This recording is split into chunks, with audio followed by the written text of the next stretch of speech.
for me, very important one, particularly in the light of what's happening. Recording in progress. So if we look at what is happening in the world today, then while a lot of focus is on President Trump, on the tariff wars he has launched, the kind of technology wars that have been already on for quite some time, what was originally called as the chip wars, because it started with really sanctions on China for America's export of chips to China, and also associated equipment which could lead to the production of high-end chips. From chip wars now it became trade war, and it has also become what is being referred to as the rare earths war, which China has really imposed on the United States, that if you are going to do what you're doing to us in terms of technology sanctions, then we have also certain areas in which we are strong enough to retaliate.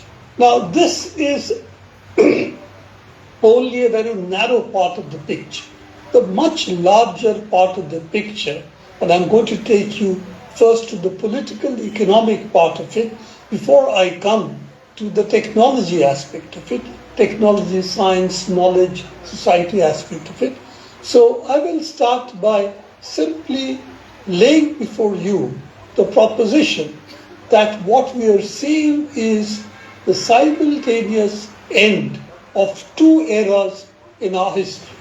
One era is clearly what is called the American Imperium, where America post Second World War becomes the dominant power in the world.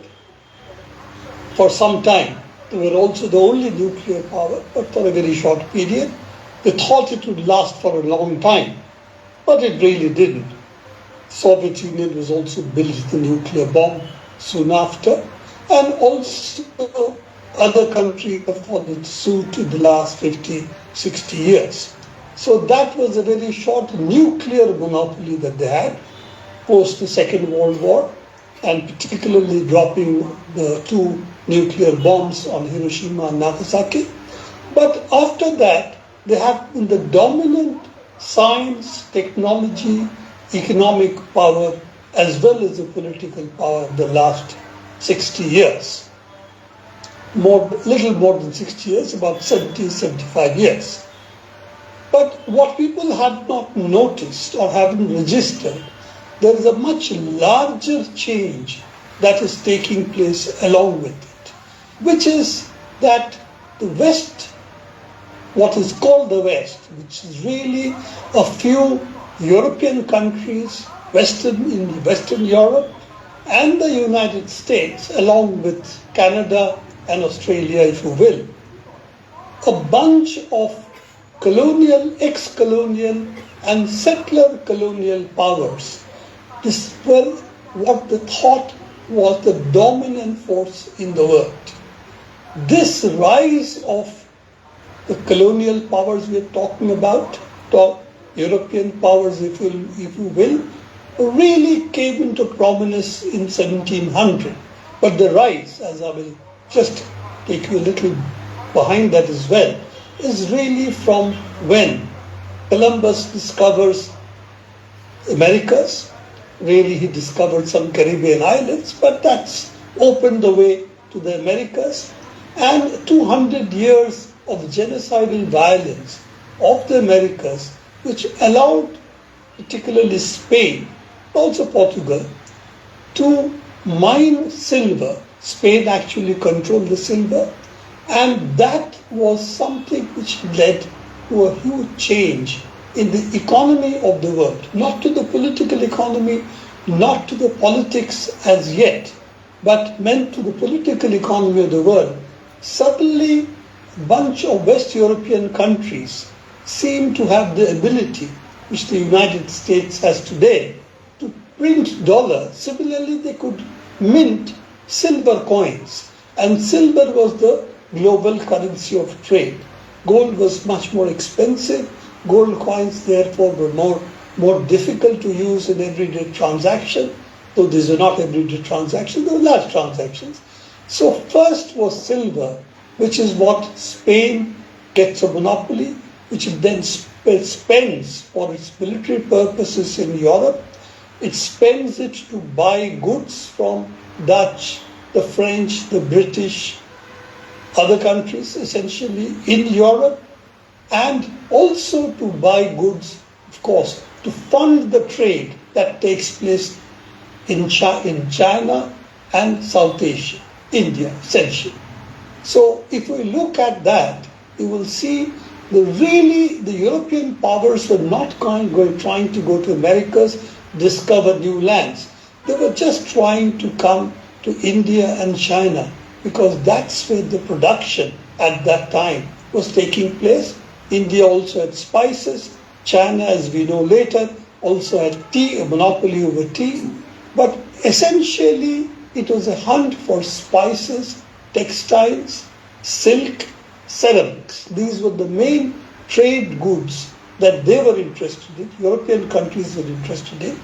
And Arabs controlled the trade before that, both by land and by sea, because Europe, they had to go through Arabian-controlled areas, both in terms of, as I said, the oceans, the Red Sea, for example, the Persian Gulf, or the Indian Ocean.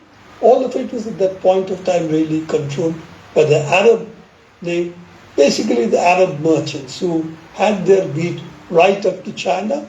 China at one point also had a lot of what are called junks, which are really large ships, which they used for trade, and they were quite common both in the Indian Ocean and the Pacific Ocean trade, except that China withdrew from this at some point.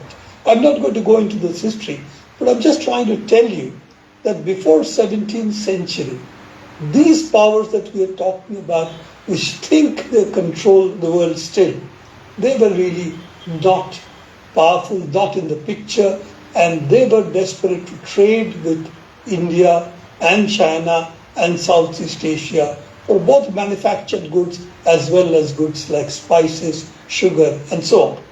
Without going into the details of that, what I will come to is that world in which about 8 countries sort of became dominant players in the world.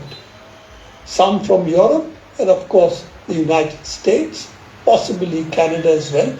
These became the major players. Australia on this side wants to be, but still is a relatively weaker power. But these became the dominant political and economic powers in the world. How did that happen? As I said, one of us was silver, then of course the ocean trade, in which they ended up controlling the oceans. And the land empires till 1700 or so were still very powerful, controlled most of the globe. They really did not think oceans were important except for trade. They didn't think of it as a naval military power. And that's the mistake, for instance, Indian rulers made when they allowed British to set up what are called the forts, Fort William, Calcutta, in Chennai, as well as in Bombay. And they thought it was only for trade, but as we know, the history of India is very clear that British then became the colonial power and then commanded the riches of India for expansion of its trade and economy. Now, I'll come quickly to this end, why I'm saying this is ending, because what we are seeing is a reassertion, though a slow one, but a reassertion of Asia, for example. It's not just India or China, it's also Southeast Asia. Not so much West Asia as yet, because as we know, West Asia is facing relatively difficult times with the kind of military forces that have been unleashed by the West, of course using the agency of Israel.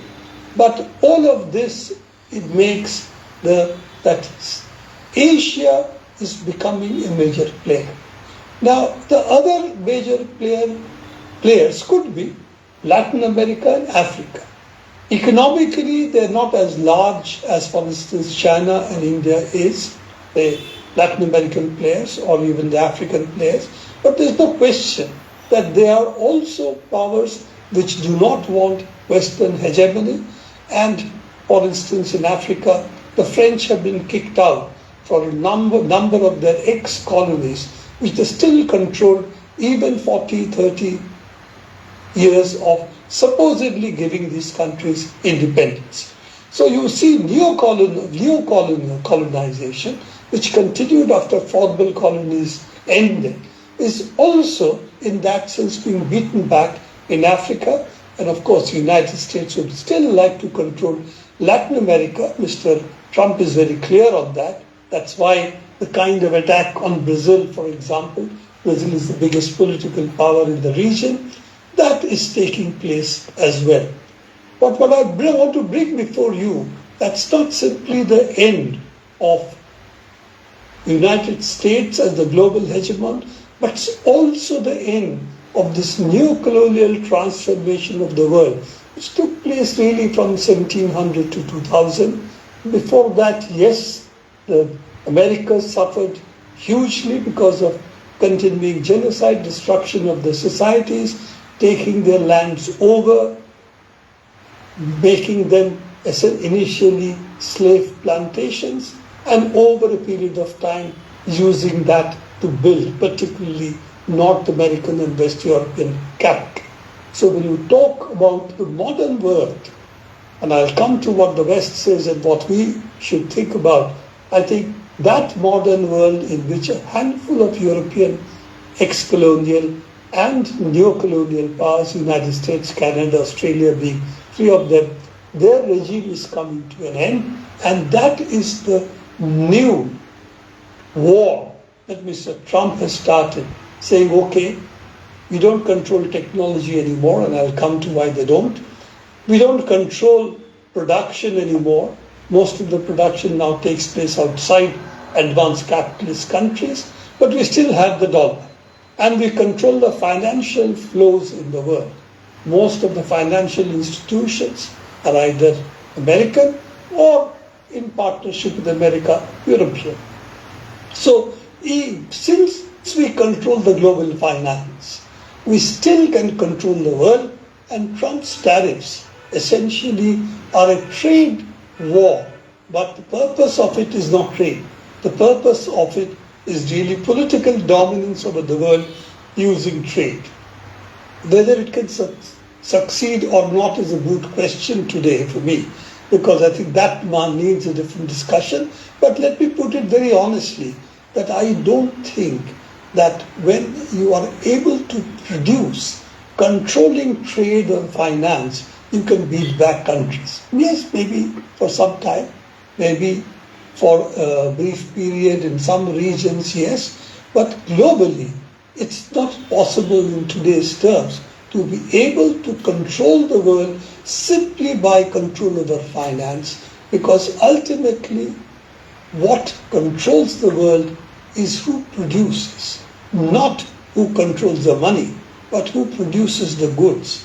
And that's why not only labor, but also productive forces are so important in anything that we talk about.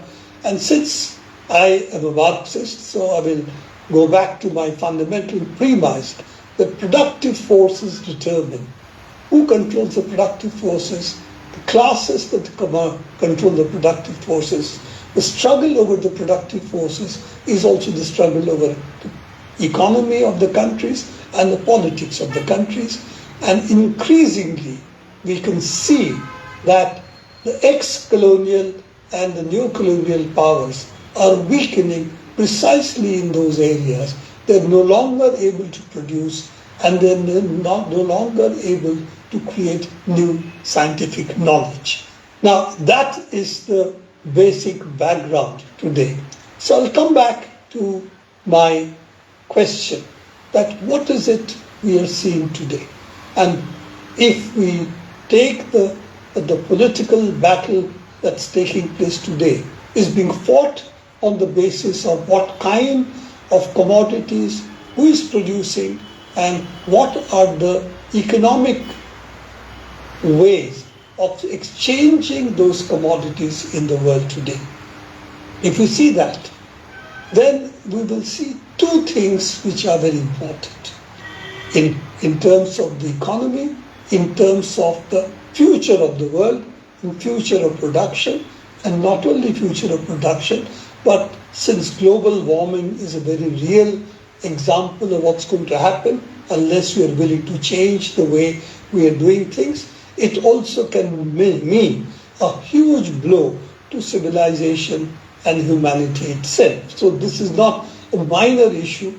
It's also confronting us every day as we find temperatures rising, areas which did not face droughts facing droughts. We are finding what I call extreme climate events increasing more and more, and it's affecting not only us, but all countries across the globe, including the advanced capitalist countries. Now, if you take all of that into account, I will go back to my premise that what is changing in the world is both the technology that countries like India, China, because China is the leader of producing a huge number of these technologies, but also many other countries who are able to contribute productively in a way they were not earlier. And the terms of production, how they produce, what kind of goods they produce, means increasingly the advanced capitalist countries are no longer able to compete with them, and it is that competition which they're not able to face, then they are hitting back today, Trump being the key one, of course, but the European Union has been also trying that with the various free trade agreements that they are reaching with us. We have one with UK, we have signed recently. I'm not going to go into the details of that, but all of that is meant to see how can we keep these countries down using our political and financial power. But let's look at concretely the areas that have come up in technology terms and how does it determine our future. While a lot of talk has gone on about chips, AI and so on, let's also look at that fundamentally the huge change that is taking place right now in energy terms. If you see what industrial capitalism grew out of, it was out of what would be called the coal revolution. That coal and steam were the motive powers of the industrial revolution. So really, if you talk about textiles, then it's really not steam engines. It was really initially the water power, the water wheel that turned the machines. But soon after, it really became steam engines, which take over industrial production, and post the industrial revolution, as it is called, the textile revolution really becomes also about steam engines.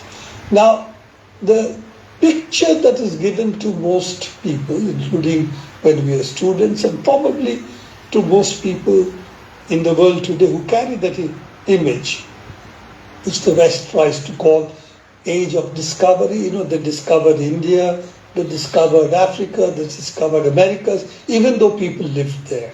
America was also discovered by Columbus, in spite of the fact that 80 million people living in the Americas at that time. So we'll not talk about how laughable this is, but they claim that because they went there, somehow it was discovered. But leaving that out, they certainly did expand navigation around the world.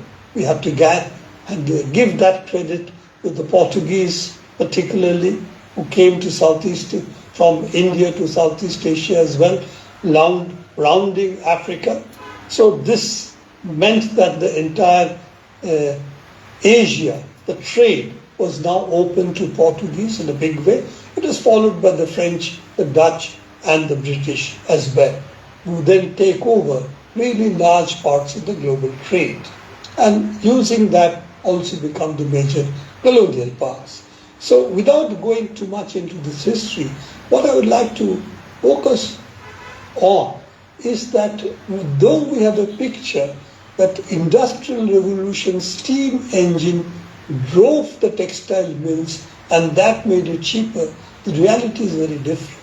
The reality is Indian textiles were used, they were imported in large amounts into Europe, and Europe, particularly countries like England, who were the major importers, by the East India Company in India, also the Dutch, for example, the French also, all of them had equivalent companies.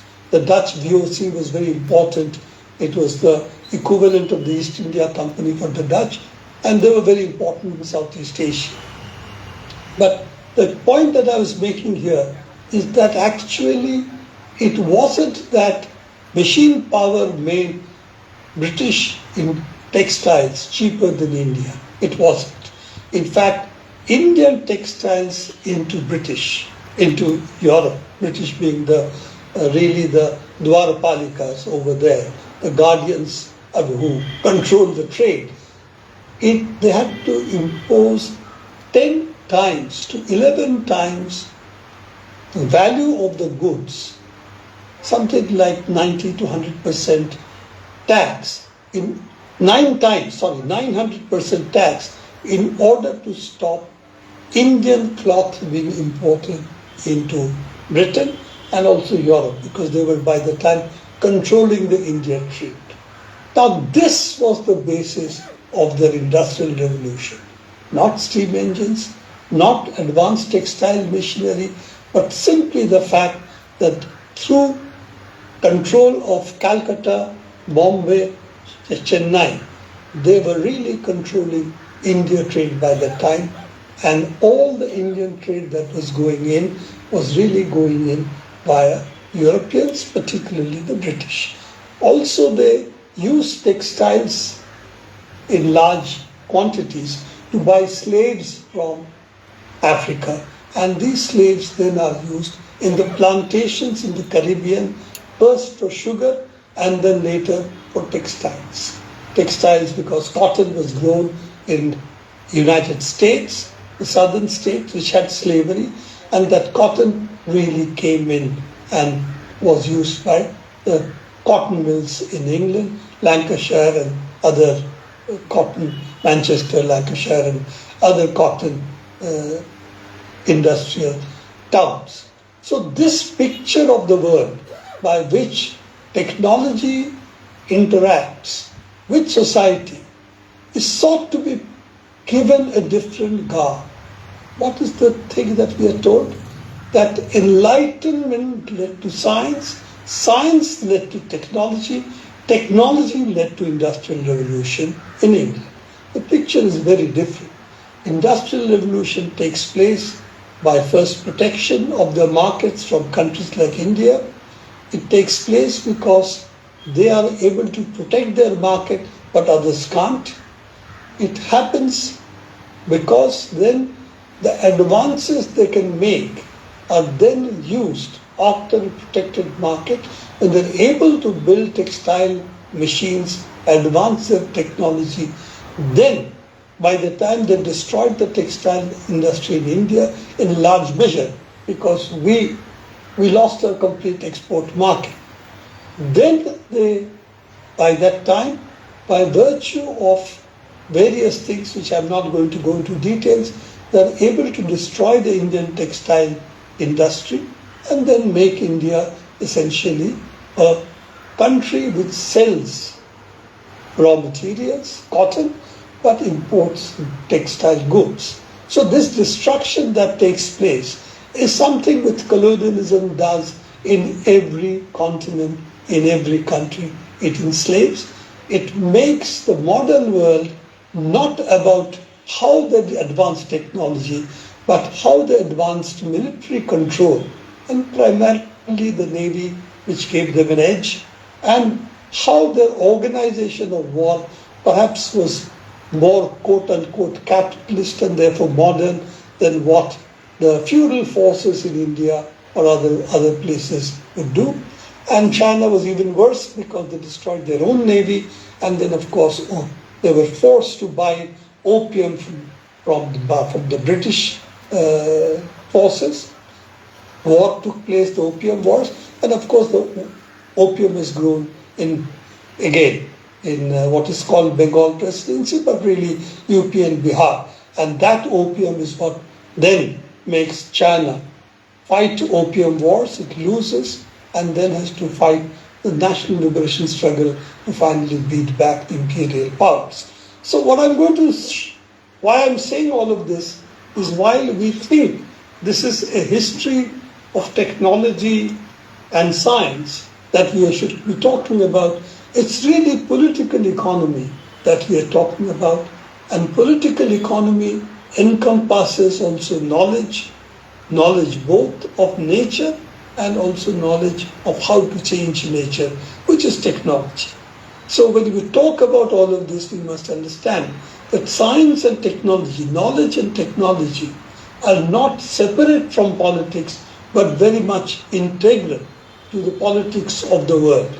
So when we look at, for instance, AI and energy transition we are having, which is what I'm going to talk about immediately after this, then we are really talking about a much larger political battle between emerging countries which are colonies earlier, and that means really most of Asia, Africa and Latin America, against about 8 countries which controlled the world till about 10, 15, 20 years back.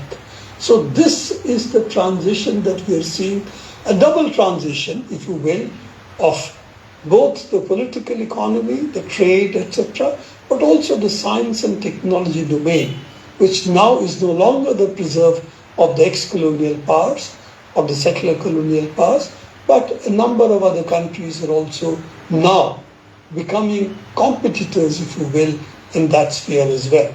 So let's go back to what we see currently and how do we analyze the Trump war on the rest of the world, and how do you analyze what countries like India or China can do? Clearly, we are, as India particularly, we have been hit in our external market, of which the United States was a very significant one. The United States has talked about the balance of trade being against them, that we have a huge surplus in balance of trade. What they don't talk about, of course, is that if you take, for instance, the other items of exchange, money, which goes out and comes into the country, then there is a huge outflow that goes out of the country for the United States.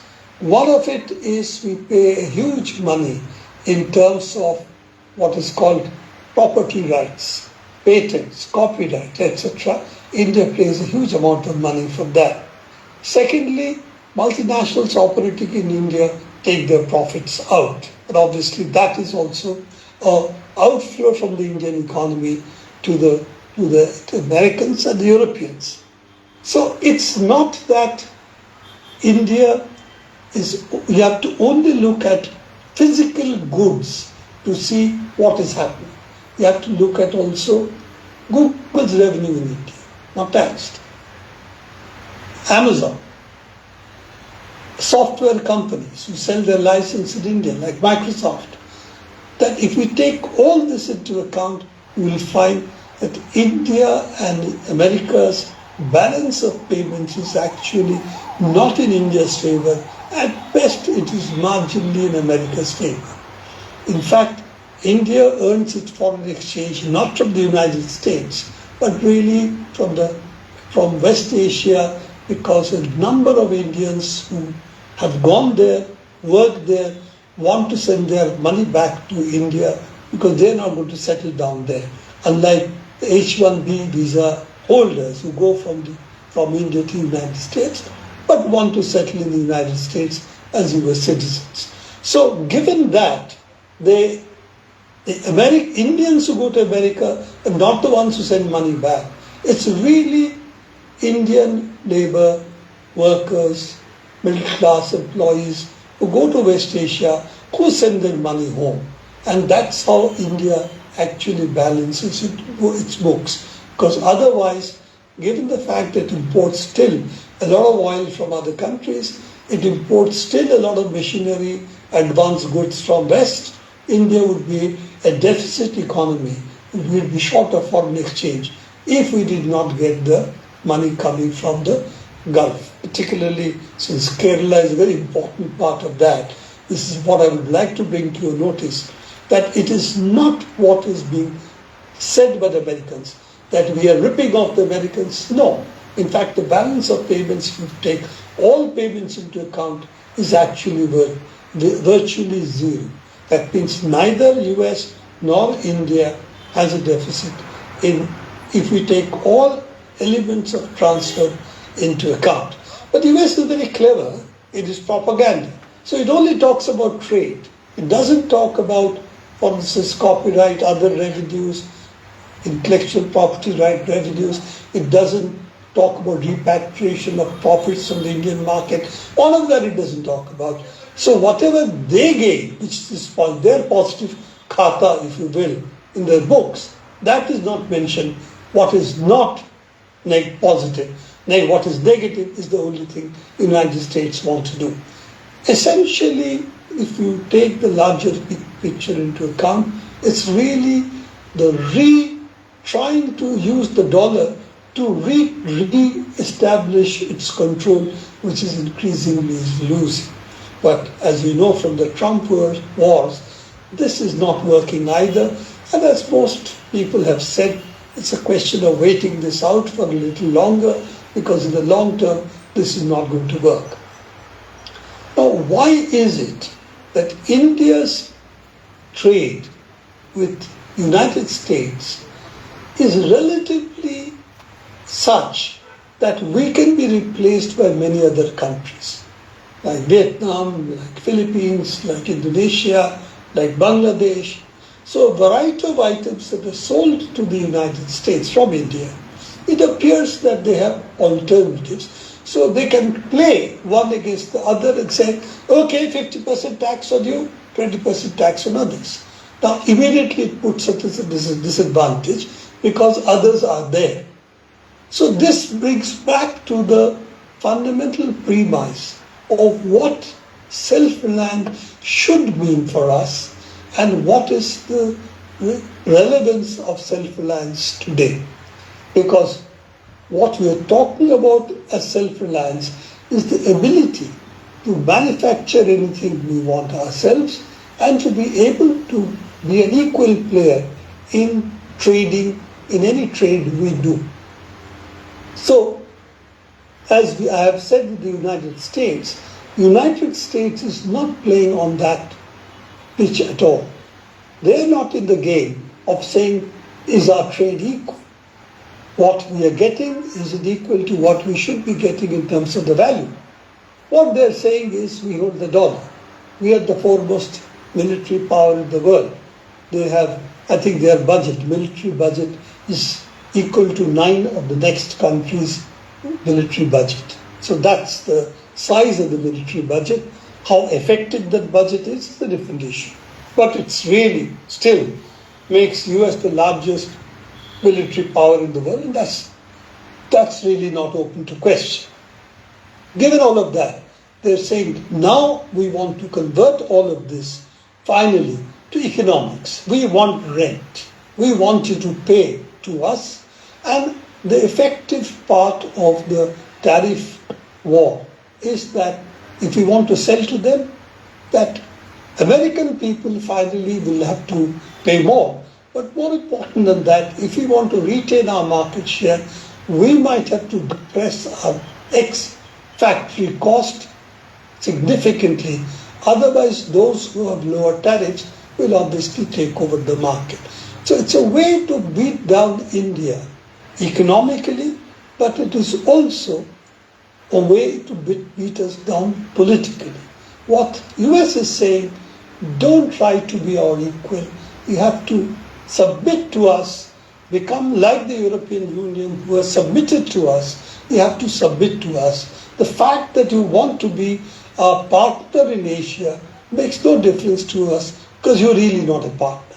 You can only be a subservient power which listens to what we're saying and pays us tax, what is in Bombay or Calcutta would be called as hafta. If there are strong men around in the localities, you have to pay hafta to them. That's called protection money. You have to pay protection money to the United States. This is the message they are trying to give to us.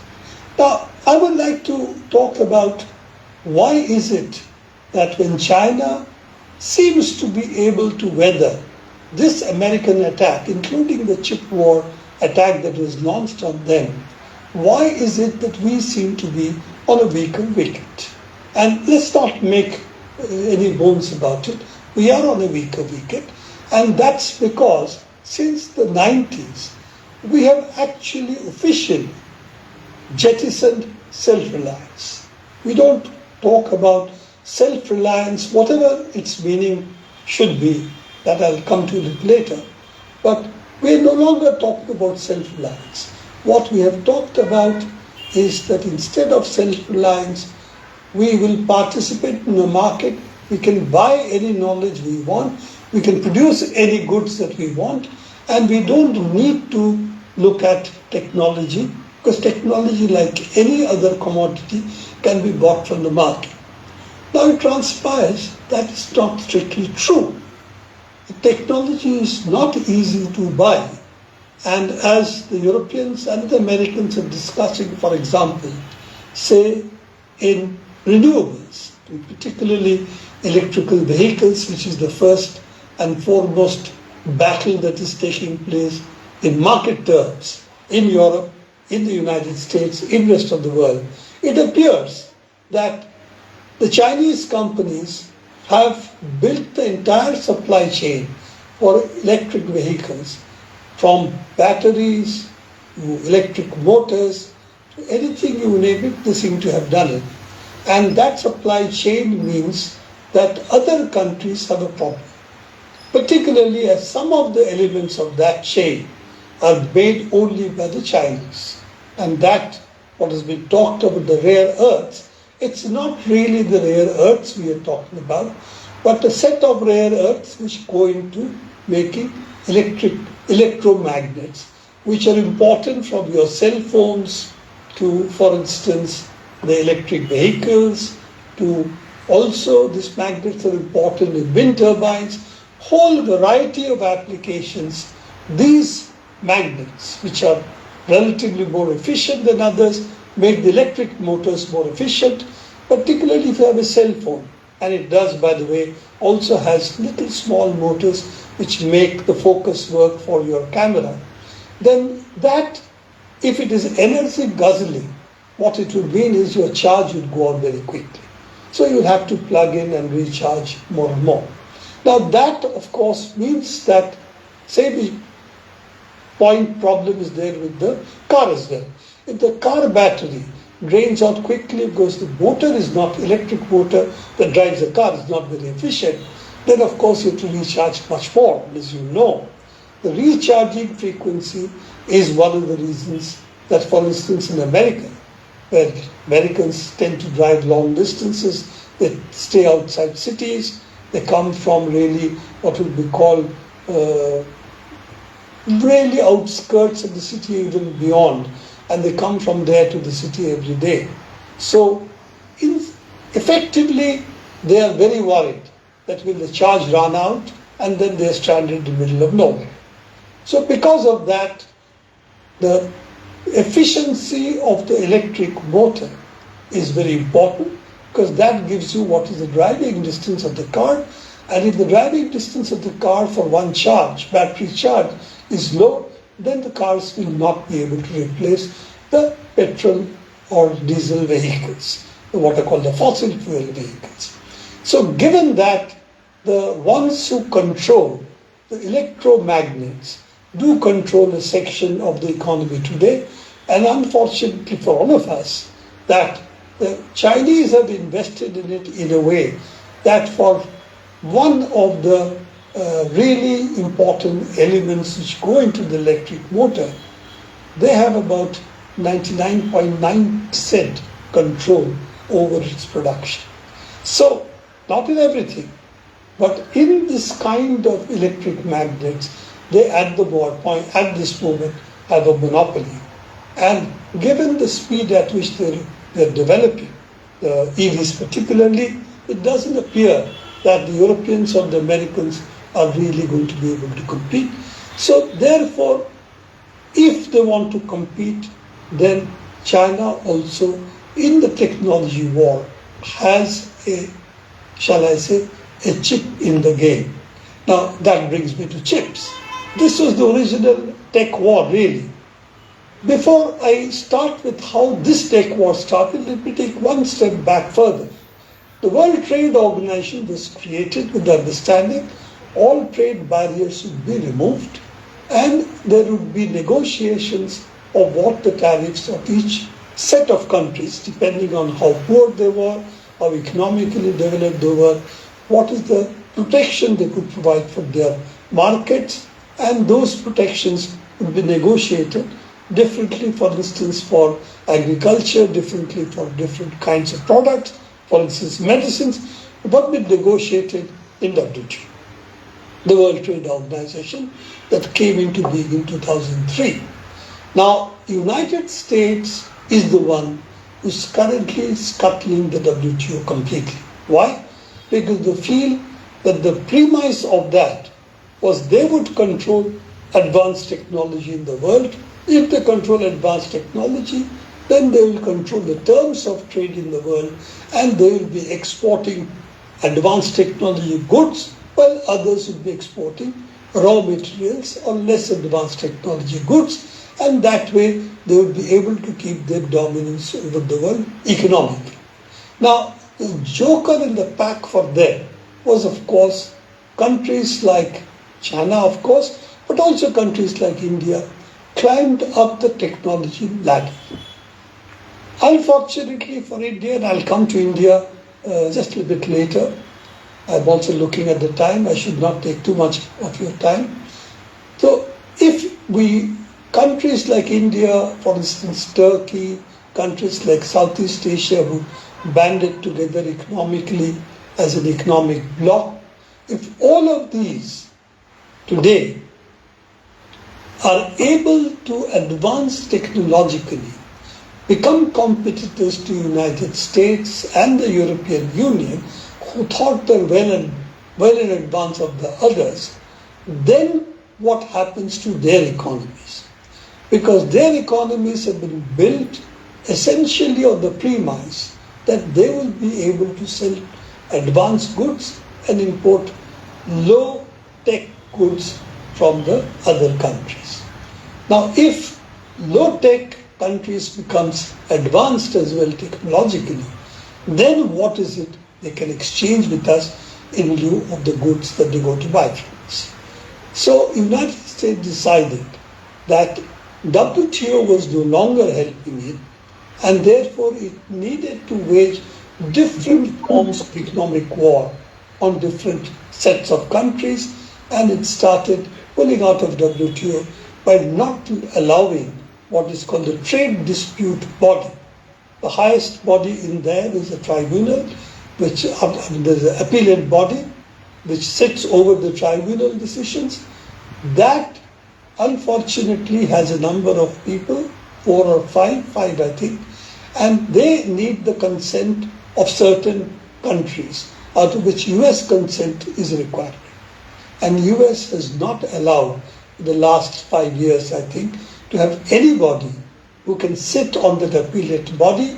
So you can take a trade dispute to WTO, yes, it will be heard, opinions will be given, and after that, if you appeal to the appellate body, then of course the appellate body does not exist. So effectively, the trade dispute resolution in WTO no longer functions.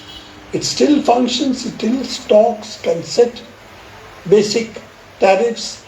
People may or may not follow it, but the United States has virtually decided it's not in its interest.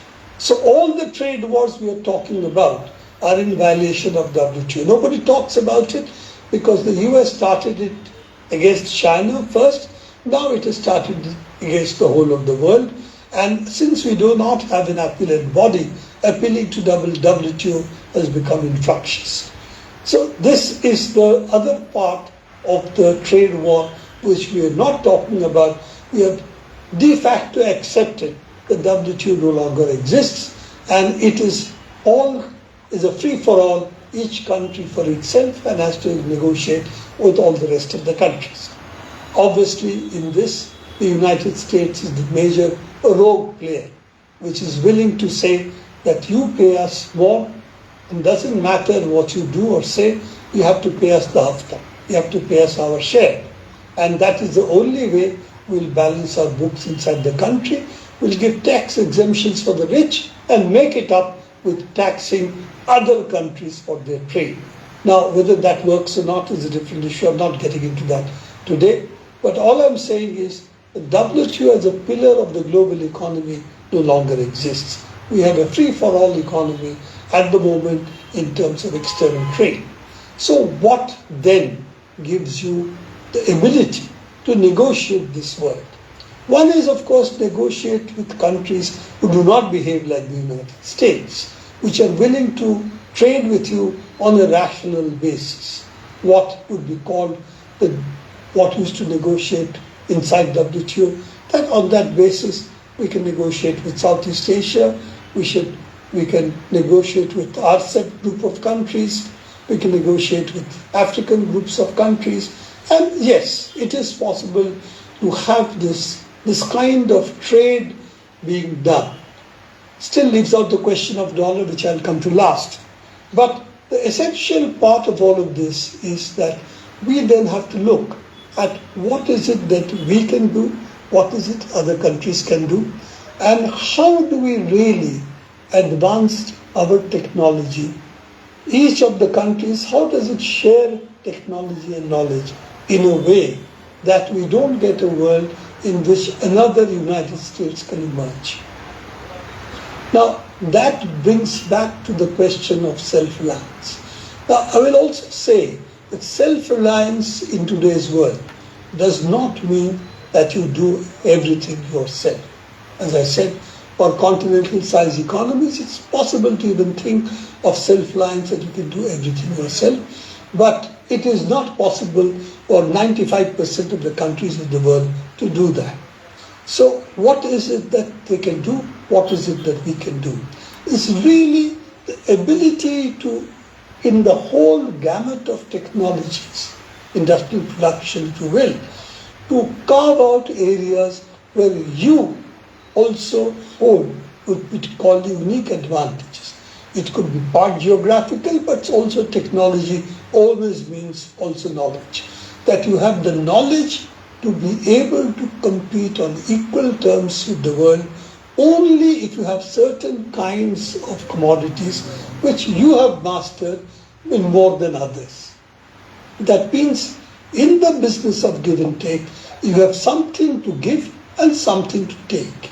It's not that you have nothing to give, but you only have to take, because if you do that, then in a bargaining world, which is the non-WTO world we are entering, you don't bring any chips in the game. If you consider it like a gambling game, what are the chips you have? So in this trade, it means that you must be able to also develop technologies which then you can exchange for other technologies. Now, if you take, for example, what is India's capability. Now, even today, Indian science and technology has a huge base. We have a huge technology science base in the country. The problem with that base is if you take institutions, which I have seen for the last 50 years, then most of these institutions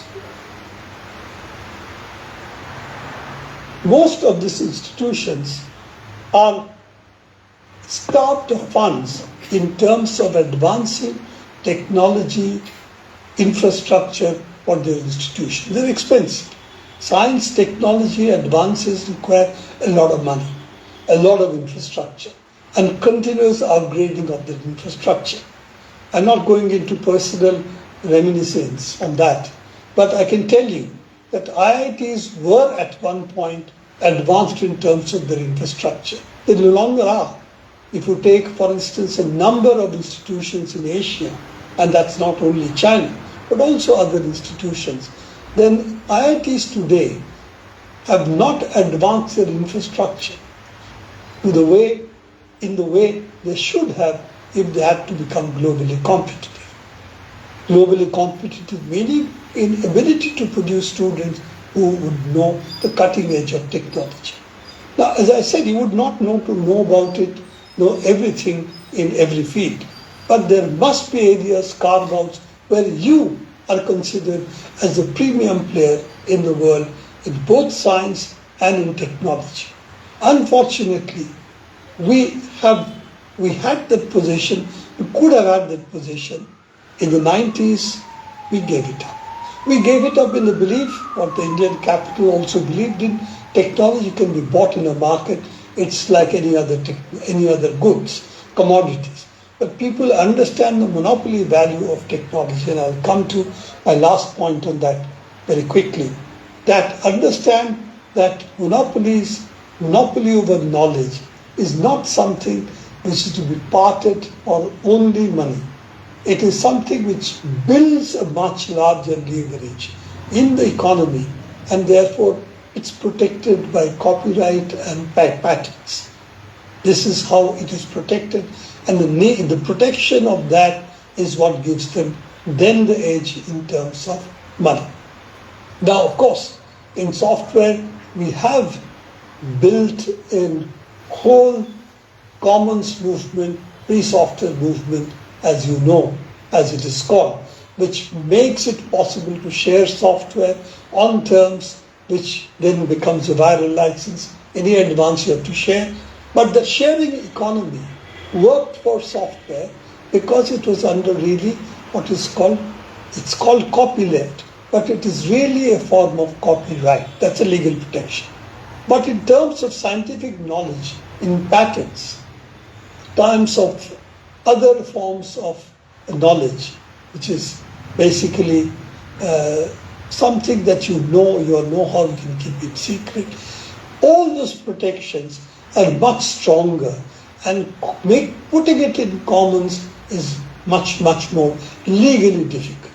So as a consequence, you are still seeing that social advance can be limited by property rights, and how we can bring the commons into the arena of technology, not just technology of software, that's an exception, which is protected, as I said, by copyleft, is really a form of copyright. But how do you make equivalent of patents in the same way is still a legal challenge. But that's really not the major challenge that we have. The major challenge that we have is that supposing we decide that we will share knowledge amongst each other across a set of countries, then the question would be, who is sharing how much?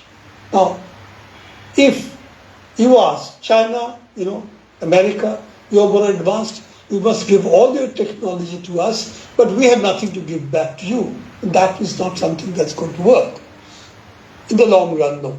So what you really need to do is that you also need to put something which you're good at and say, okay, I am not good at, say, X, Y, Z things, but I'm good at this thing.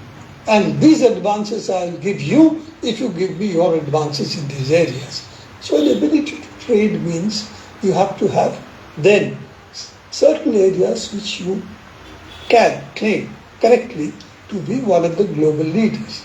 And this is the battle that's being fought in chips and in rare earths.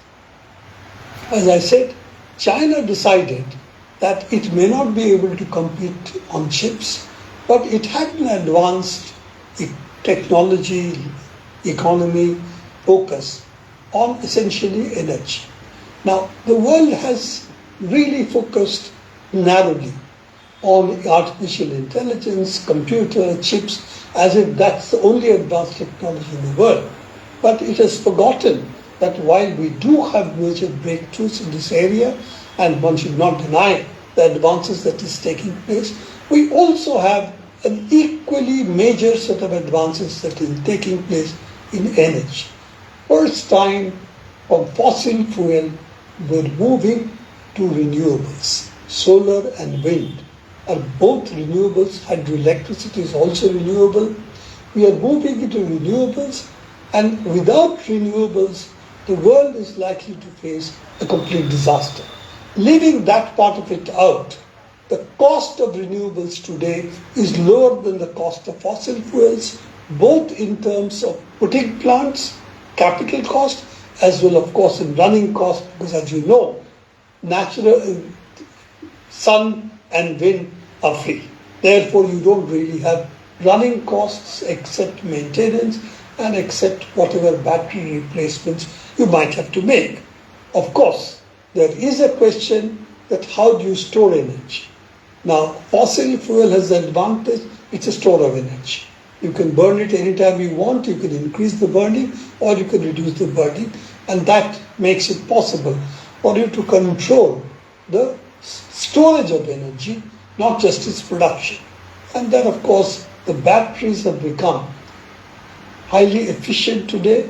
Large cost decreases have taken place in batteries, so it is no longer a bottleneck that you cannot store energy or storing energy is expensive. Taking all that into consideration, if you take renewables, including the battery systems, its costs today are less than that of fossil fuels. Now, this is a huge change that has taken place. Yes, China has been the forerunner of this change in terms of bringing the ability to bring costs down for both the wafers, the silicon wafers that we use, also in terms of batteries, also in terms of wind turbines, and also in terms of the capital cost they're willing to put in to make the grid stable and the ability to make surplus power from transfer from one region to another to ultra high voltage grid. Now those investments, which are huge, China has done in a way that other countries can also do. It's not that they have done something unique. They have done something because they saw that without that they would not be not only competitive, but the fossil fuel burning was no longer something which could be sustained in the world. So if you take the United States, then you see the United States wants to focus on fossil fuels. Trump's insistence is oil, gas, coal. If you take China, you take India, they're all transitioning towards basically sun and wind. We also have hydropower, which is not a problem. It's not a problem. We also have nuclear energy. So I will spend some time later, not today, if you want to discuss that, but not today. But anyway, nuclear is not a major form of energy for the grid right now, nor is it likely to be, given its very high capital cost and given that solar and wind costs are decreasing so rapidly. India, we have hydroelectric power. It's also important to know to realize that water can be stored. And we have, for instance, Purulia and West Bengal, under the lieutenant government, we had created reversible hydro storage. Doesn't require too much storage. It's not huge dams because you're only storing energy for the day like a battery. And therefore, at night when the frequency is high, supply can be easily made. You pump water up, and when you need it at peak times, you pump, let the water come down, and that's a reversible hydro electric project which does not need any large flows. It doesn't need water to be added except in significant amounts, which is because of evaporation, because you're really pumping the same water up and down. So given that, this kind of huge storages are possible with not too much disturbance to the locality, because you don't require large storages. You require small storages, and that's enough to give you a large amount of power for a certain short period. So all of this is possible in India, and we certainly can develop solar cells if we put our mind to it. At the moment, this is the big problem that this government, also the earlier Manmohan Singh government, has created. It believes that capitalists will bring technology, put capital, and develop India. Capitalists do not develop technology. They only buy technology for what they need, and after that, the development of technology is not something they're bothered about, because they say, if we need more technology, Ambani, Tata will buy it from the market. And technology is available in the market, they believe, which is not true, but that's a different matter. So when you talk about self-reliance, you have to really look at the entire supply chain, not just one element of the supply chain, which is what China has done for renewables. Not looked at only one element of the supply chain, but the entire element of the supply chain, from how to provide pure silicon, how to purify it, how to convert it into cells, how to have the ability to produce power, not only produce power, store it, the batteries. Panels are easy, okay, just put the cells and you connect it, you get the panels. But cells, yes. Silicon, yes. Providing all those etchings on the silicon, putting stuff in it, yes. All of this they have mastered. And then, of course, the batteries and, of course, the grid. The ultra-high voltage grid they have now got is something which US doesn't have. In fact, one of the biggest problems in both Europe and the United States are the weak grids. So all of it, India, if it wants, it has to look at the entire supply chain. Just like China had its bottleneck with the chips. Not because it couldn't produce the chips, because they don't have the ultra-high lithography, ultraviolet lithography machines, which only the Dutch produce, and the Dutch on that have bought some patents from America, and under that America says you have to listen to what we tell you to do, otherwise we will stop your production. So on that basis, they are not able to get lithography, ultra-high lithography machines from the Dutch. As a consequence, they have been restricted to not being able to produce the some 2 micron, 3 micron level chips, but at the most they can go into 7 nanometer chip designs. And then if you produce that also, the amount, how much, shall we say, chips which pass quality assurance can you produce? The yield becomes important, and without the ultra-high lithography machines, they are not UV machines, they are not able to maintain the quality of the production, meaning how many chips they are able to produce in a batch successfully also. So they are facing this bottlenecks. Of course, they're putting money into it, they may be able to overcome it, that's a different question. But at the same time, they have also realized that they have some trump cards with them, not Mr. Trump, but they also have some cards in their kitty. And therefore, they have shown that in certain areas, in terms of advances, they are able to match the Americans. They are able to be ahead. And that they have shown that when you come to AI, it's not just the chips, but how you do the AI also matters. And the fact that they have not only built these lightweight models like DeepSeek, but they have made it open sourced. So now all the advanced Chinese AI models are open sourced, they're available to each other, and therefore there's a much larger ecosystem which can help develop these models further. Having done that, it has also put huge pressure on the American companies like OpenAI and so on. How do they fight this? How much do they open their technologies? Can they compete with those technologies which are available, AI models which are available as open source? Can they compete with them? Are they better than them?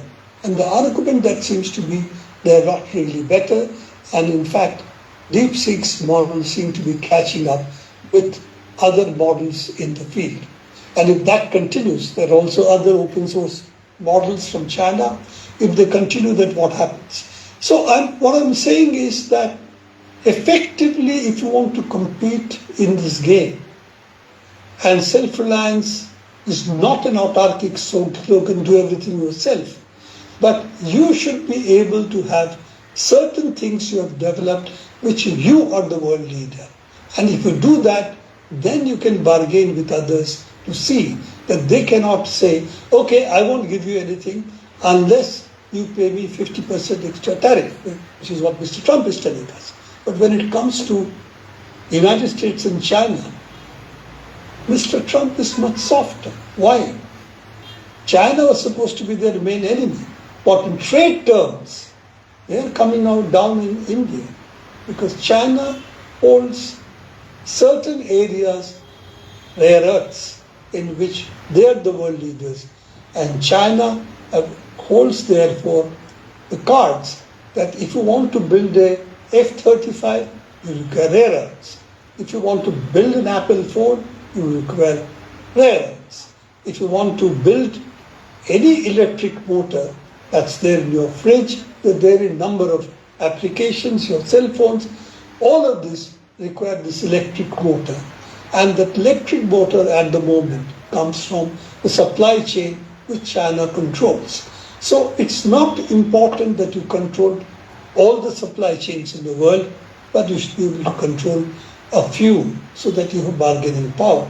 By the way, India Pharmaceuticals had once upon a time that power, but unfortunately again, the interest of capital are short term. So they decided you have APIs, which are basically the fundamental bulk drugs we used to call them. And we decided we'll do formulation, bulk drugs we'll buy from China. So that pharmaceutical edge which we have, we still make pharmaceuticals much cheaper than others, is no longer available because all the fundamental APIs, as they're called, basically what, as I said, we used to call bulk drugs, they are produced in China today. So China has systematically focused on key areas by which they can control certain technologies, which once upon a time we also controlled, which have given them.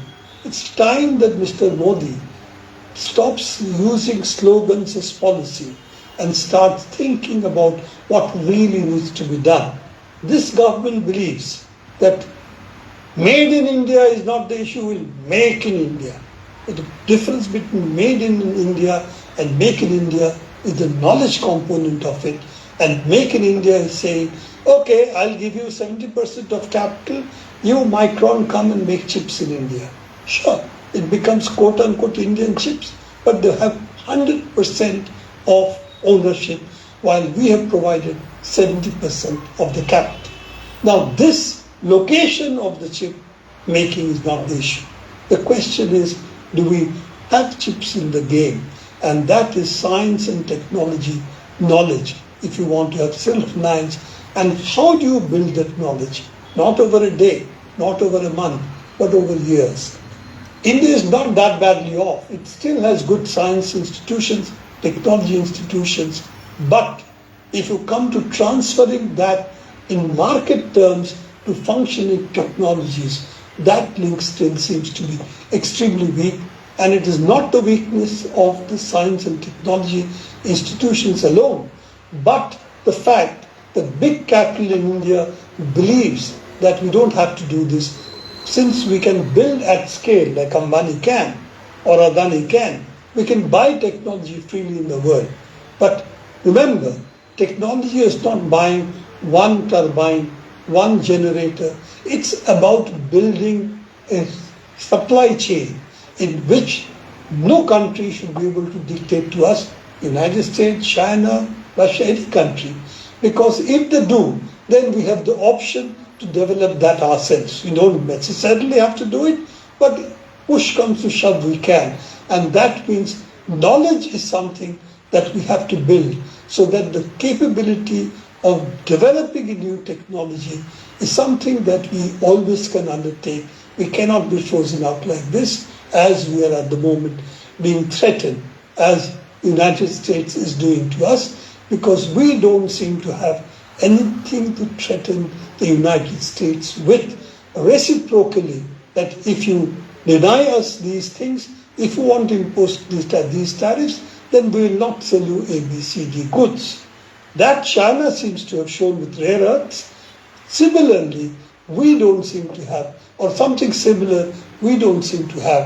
So my final words are this, that if we want to compete in science and technology, which is really the motor of industrial and human development today, then it's necessary for you to have certain areas that you think you are in advance of the rest of the world, because only that way a continental-sized economy can protect itself.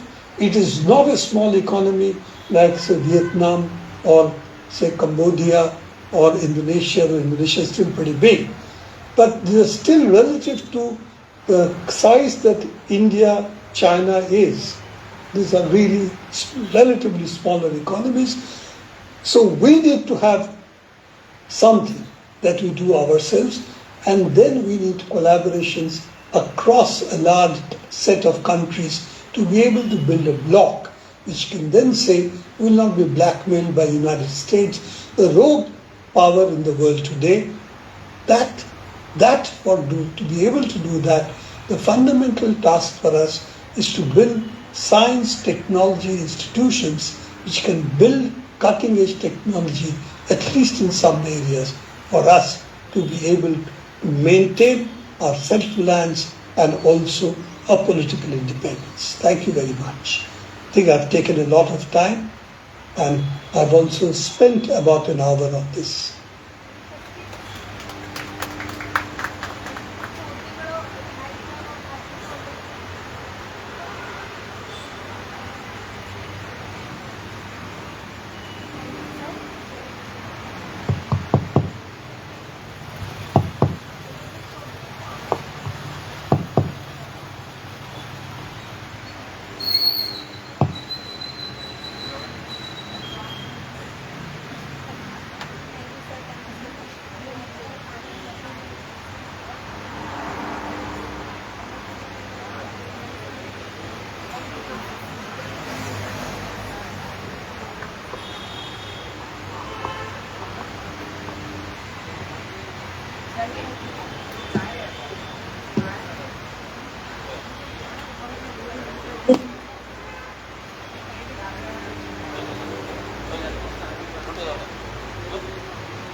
ചില സാങ്കേതിക പ്രശ്നങ്ങൾ വന്നതുകൊണ്ടാണ് ആദ്യം കുറച്ച് താമസിക്കാൻ delay വന്നത്. പ്രബീർ പുർക്കായസ്ഥയെ പോലൊരു വ്യക്തിയുടെ പ്രസൻസ് നമുക്കിവിടെ ലഭിക്കുക എന്ന് പറയുന്നത് തന്നെ ഞങ്ങളെ സംബന്ധിച്ചിടത്തോളം വലിയ സന്തോഷമുള്ളൊരു കാര്യമാണ്. ഈ സെക്ഷന് ഇവിടെ പങ്കെടുത്ത എല്ലാവർക്കും ഔപചാരികമായി ലിബറൈറ്റിൻ്റെ പേരിലും ചിന്ത പബ്ലിഷേഴ്സിൻ്റെ പേരിലും നന്ദി. അടുത്ത സെക്ഷൻ ആരംഭിക്കുകയാണ്.